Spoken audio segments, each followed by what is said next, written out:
Le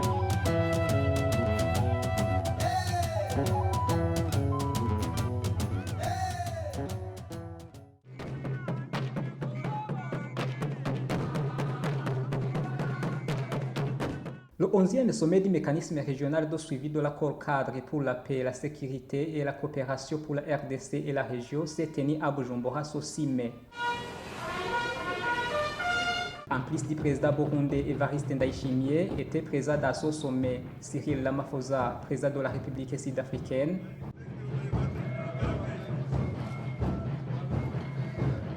Yoweri Museveni, président de l'Ouganda,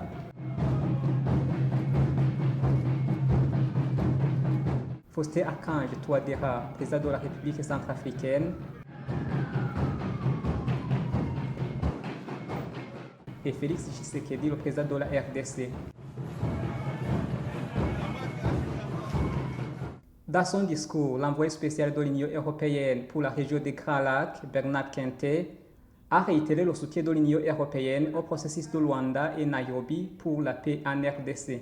L'organisation de ce sommet des pays signataires se tient dans un contexte de conflit et crise sécuritaire aiguë au Nord Kivu et en Ituri, qui mobilise l'attention et la coopération régionale et bien au-delà d'ailleurs.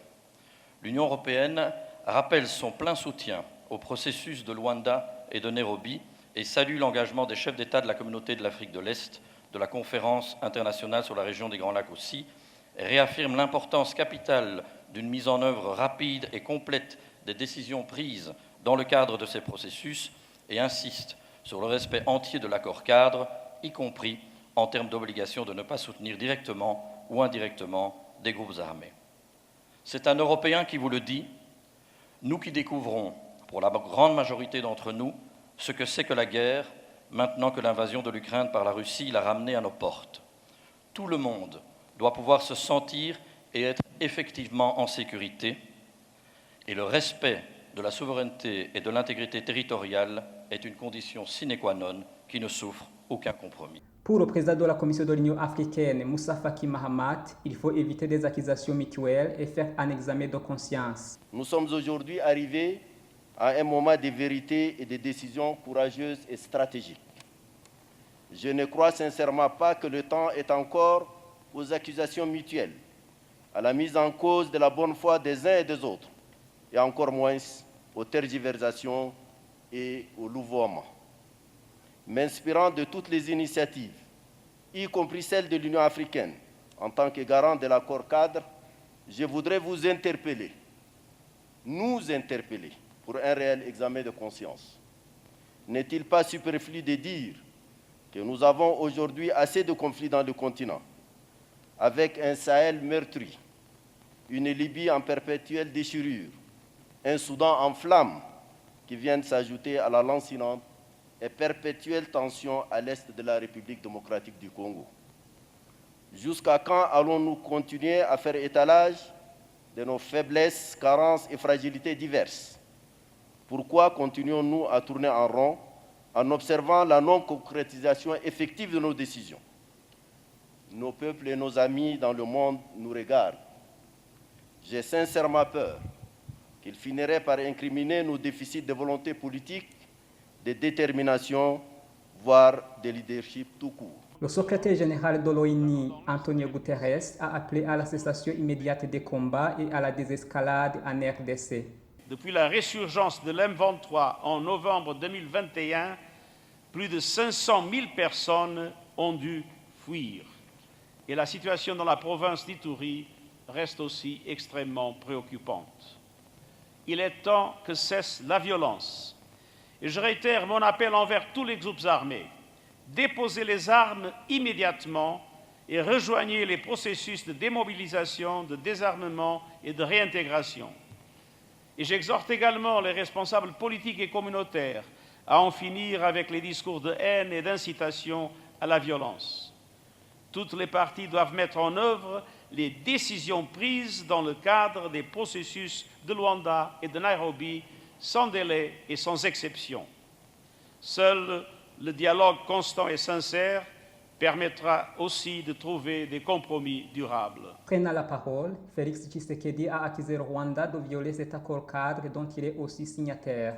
À la lueur des objectifs consacrés par cet accord historique, d'aucuns auraient préféré que soit célébré ce jour avec faste les acquis de notre engagement collectif pour une région des Grands Lacs complètement pacifiée.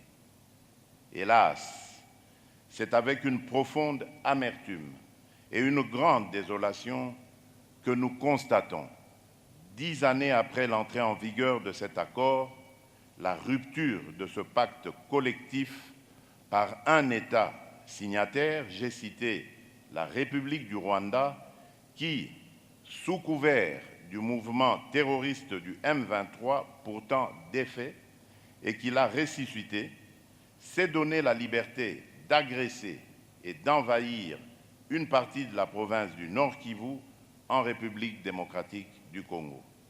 Ainsi donc, l'évaluation de l'état de mise en œuvre de nos engagements respectifs dans le cadre de l'accord-cadre ne saurait être un exercice limité au seul pays de la région. Celui-ci devrait, sans nul doute, également requérir l'implication d'autres partenaires ainsi que celle des institutions garantes.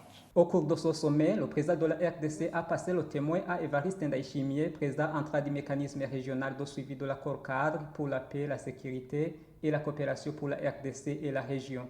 En se référant sur l'histoire du Burundi, Évariste Ndayishimiye a assuré que la RDC retrouvera la paix avec le soutien de la région. Le Burundi est un témoignage vivant que les efforts régionaux peuvent changer le cours de l'histoire de tout le peuple. C'est ainsi que je profite de cette opportunité pour assurer les Congolais et la communauté internationale qu'ensemble, en me référant à l'expérience burundaise et au savoir-faire, la paix et la réconciliation en République démocratique du Congo sont possibles.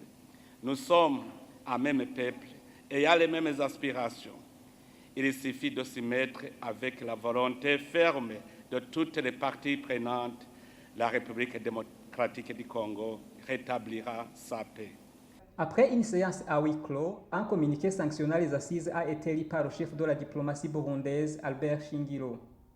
Dans ce communiqué, les chefs d'État et de gouvernement signataires de cet accord-cadre ont appelé à la désescalade, à la retenue et à la poursuite de dialogue entre le Rwanda et la RDC.